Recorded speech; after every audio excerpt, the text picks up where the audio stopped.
Hey guys, happy Tuesday. Tuesday the 3rd. I want to say the 2nd because the Tuesday is the second day of the week. But it's the 3rd of October, and boy, there's a lot going on. I haven't been here in a while. This is how long I haven't been here. The whole Bobert thing and the Beetlejuice happened. That's how long it's been. But life's busy, and um, not sure what I learned in this whole process, but of me running around everywhere. But it's been good. It's been hard. There's been hard. Last week was hard. Last week was hard because I really was at the last penny, literally. And I knew the job I was at was not right for me, even though it was with 40. Can you imagine 40 kids after school every day? You're like a lead teacher. Not the career that I have chosen in my life. And you have to be perfect. They take fingerprints. There's all these like regulations and standards and training, and I knew that I couldn't stay there because I just don't match the job. I love the kids. I bonded with them. I was really sad to leave. I'm sad each day now. My last day was Friday, and yesterday I was really sad. Today I'm sad that I won't see them again. But in the end, I had to make the right decision for me, and whatever. It's hard, but yeah, 40 kids. That's a lot of kids to have to watch over and not make mistakes. And I'm spacey, I'm weird, I'm alternative. And I was like, yeah, this isn't gonna work. So after that first day, I went out and got another job, basically, and I did. I got another job that I'm starting tonight at a theater, and I'm gonna be like the ticket taker, water filler, help people to their seats. I guess a lot of elderly people go to this. It's a dinner theater, and a lot of that community go, and hey, that's cool. I like that. I think that's a really cool job, and it's the theatrics, and it fits me, and the artistry and everything. And so yeah, and it's part-time, and I don't have to be perfect. I just get to be Amy. So I get it. I'm like, as soon as I ended my other job, as sad as I was, and I know I'm rambling, but I was like, I'm free again. I'm free to be me again. So yeah, Friday last day, I had some money because I sold my mom's old car, and I haven't gotten a paycheck from the job with the kids. I think this week I do, but I was really down to my last penny. I sold my mom's old car, which wasn't easy, and had to go straight to work. Worked, left. So went straight to the bank. The ATM was frozen. And I'm like, really? That's where all of us who are on a Friday night depositing our paycheck, right? Unless you have direct deposit, that's where everybody goes to deposit their check, because the bank's not open when a lot of people get out of work on Friday night. So I wasn't the only one that was displaced. And I'm like, I'm starving. I'm literally starving. I've made it to my last, I ate my last piece of chicken 2 days ago, and I'm really hungry. My kids are back home from their dads because they're with them for a week because of co-parenting, and which was good because I didn't have to worry about feeding them. And yeah, ATM's frozen, can't deposit. So I drove across town to the other ATM Friday night. It does not take deposits. So I'm like, what?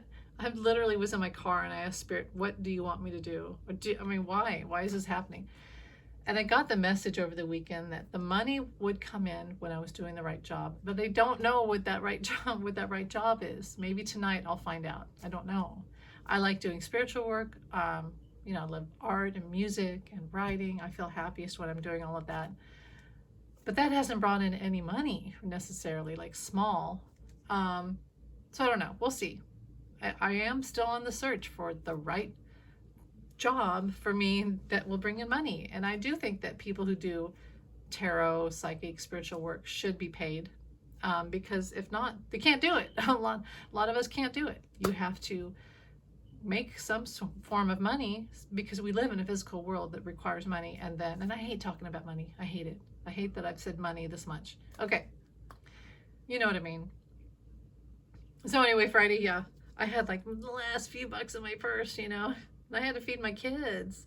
Saturday morning, first thing, got the bank, and I told the bank, the ATM's frozen. You might want to look at that.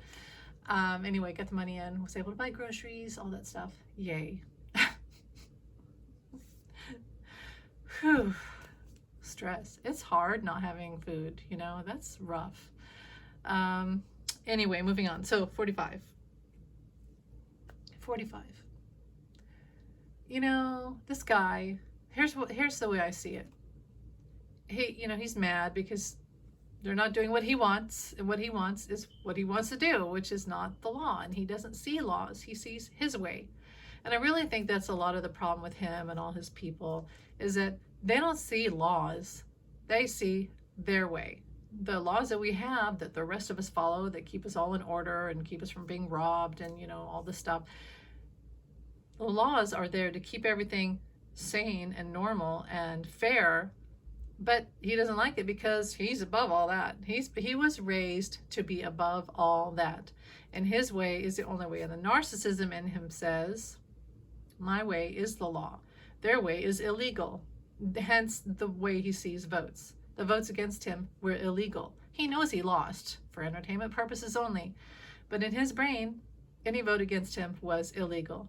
Anything against him is illegal. So he's not breaking the law. Do you see that logic? In our reality, he's broken the law. He's done things, he's massively broken the law and must pay for the crime. But that's just not how his brain works, that's the hardest part, isn't it? To convince him that he's in the wrong. He is in the wrong, but he'll never really comprehend that. But I thought it was interesting, the looks on his face, and his lawyer who messed up, who was supposed to say yes or no, jury trial, yes or no, and she didn't do it, and she messed everything up. Not that a jury in New York was going to be nice to him, but so yeah, the looks on their face in that video, you've all seen it now, where the camera goes from them, this sour face, everyone's upset and sour, and then it goes to Judge Engoron, who's like, hey, welcome to the circus. That's literally what I heard him say in his, like, when that camera fell on him and he smiled. Welcome to the circus. He's gotten death threats. He's gotten all these weird legal filings from 45's lawyers and all this contention and chaos. And it's finally the day, finally the time. And hey, why not film them? Let's film the circus. It's like, some crazy Seinfeld episode. That's what he was thinking. He's not going to let 45 see him sweat and get mad. He is serious about his job. He's not on one side or the other. He's made clarifications, like he didn't say that 45's properties were worth only 1 million, because 45 is saying they're worth, what, 1 billion or 18 billion or something like that. I don't know what it is. But a billion versus a million is a big difference. And Engoron's like, I didn't say that. This was from a, somebody who works in that field who cited that was the value. I didn't say it. I'm not for 45 or against 45. But 45 goes out there and he states all these, and it's a witch hunt and it's all this, and they're trying to interfere with the election. No, this case was filed by Letitia James before 45 even said he would run for re-election. Before. So this is not interfering. In fact, 45 running for president is interfering with the case. He's the one that put up the interference. He's obviously not going to win this case. He's in the wrong. It's already 80% already decided. And it's what I heard was it's all downhill from here. It's all downhill from here. It's not going to get better. And I have to say, people have talked about how they compared 45 to Al Capone and his whole tax thing that, got him in prison. But also, I've always said that it reminds me of Pendergast in Kansas City, who ran illegal elections and, all these schemes and quid pro quos and things like that. And finally got ended by tax fraud, went to prison, and then died after that. Now, not wishing harm on anyone, but I've always seen that 45's that's what's gonna happen to him. I know other psychics say he's gonna leave the country. I have seen that, but I think that's less likely. I don't know. Would 45 leave the country? Is it still possible? If they give him the loophole to leave the country and they don't put a flight risk on him, then honestly, it's their our own fault. So if he is allowed to go to a golf thing, which is how I see it would happen, and, Dubai or whatever, shame on us, because fool me once, shame on you. Fool me twice, 3 times, shame on me. You should already have a flight risk on this guy. And if they're not going to do it and he leaves and doesn't come back, shame on us. But also, it's a simple solution. He doesn't come back and bam, done. No worries about him being in the election. As I've said, I'm not worried about him winning the next election. I'm more like into the fact that he helps keep out people like DeSantis that I think are way worse. Or who's the guy, RFK Jr. But anything else?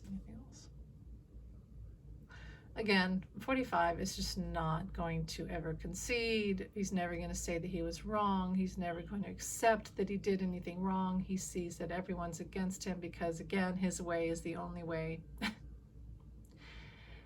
There's just no way to get in through his brain. There's no way. So they just have to make the legal verdict and stick it to him, and he should pay the fines, and he's going to lose his business. He's going to lose properties. I can see that. It's not going to get better. This is the end. This is the end. It only gets worse from here. That's why when I saw today, people were posting a picture of like his bald spot, and I'm like, I'm not laughing at that, because his life is about to turn into total hell. And let's not go low. You know how Hillary Clinton would say, when they go low, we go high. That's how I feel. I'm not going to laugh about his bald spot.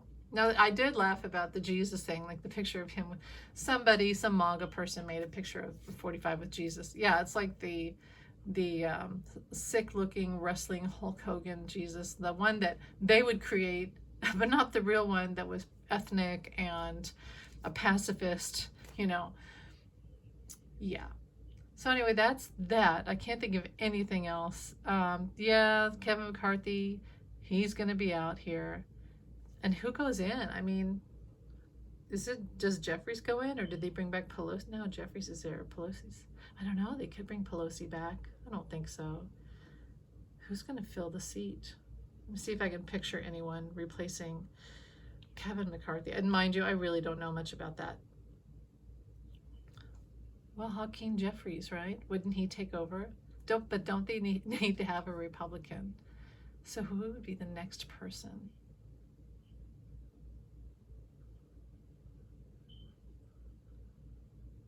Who stands up there?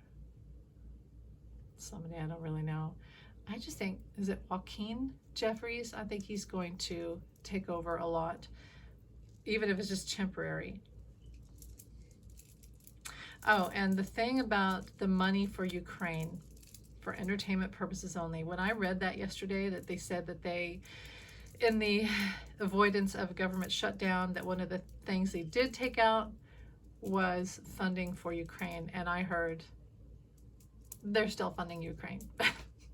It's like a very quiet side deal. They're not. And you notice that Zelensky is not getting upset and crying, and no, we're still funding them on the sly because we have to, because if we don't, Putin comes for us, for entertainment purposes only. We must support Ukraine. Yes, war, it's ruining the atmosphere, the environment, it's ruining prices, food supplies, lots of horrible things, including loss of life and destruction of historical architecture and people, life being the most important. But if we don't support Ukraine and continue to support them, we're next. And I've always seen that we're next. So we must support them. I really wish we didn't have any wars at all. I wish we could have a law, a pact with the United Nations that says that no one can start any wars without the whole world coming together and voting on it. And if they do start a war, they must be found and imprisoned. It's ridiculous that we even have this war. I hate it. I hate it every day. I hate it. I wish it hadn't happened. I wish it was over. I wish they'd find Putin. But it is happening, and we haven't come this far to just say, oh, well, we're not going to support them anymore. No, that's not going to happen. We're in it to the end. I sigh because I really just wish that they could find Putin and that he would be a human being for once in his life and end all this. What is wrong with him? Why do we have these people who can't see the truth, who can't see decency, who would start a war and continue with all this massive, his own people dying? Why can't he just stop? And the answer is, there is no answer, because some people are so flawed and so messed up in the brain and their ego and their, Freudian connection to their lower regions, and everything's all connected to the ego, and they're just jacked up. And how do you fix someone who's really jacked up? I don't know. Anyway, they're going to have their funding. It's not going to end. So thanks for listening, you guys. Thanks for listening to me ramble on yet again. And I do see McCarthy leaving. Getz looks like he looks like Nixon to me when I see him. He's going to be gone. Hakeem Jeffries having more of a feature as a speaker. Maybe Nancy Pelosi does come back more. 45 losing properties. It's over for him. It's over. It's just like dominoes from now on for him. And that's about it. Oh, and I was going to say, I see that Alina Habba, yeah, I would say in the next week, even within 3 days, she's going to be massively demoted, and she's going to be the next person to be thrown under the bus by him. She might still be a spokesperson, but he's really not happy with her right now. I think that there was an argument that we didn't get to see, and there were some choice words. And she's tough, so she puts up with it. But yeah, she's not going to be there much longer, I feel. I could be totally wrong about that one. But yeah. Anyway, thanks for watching. Bye.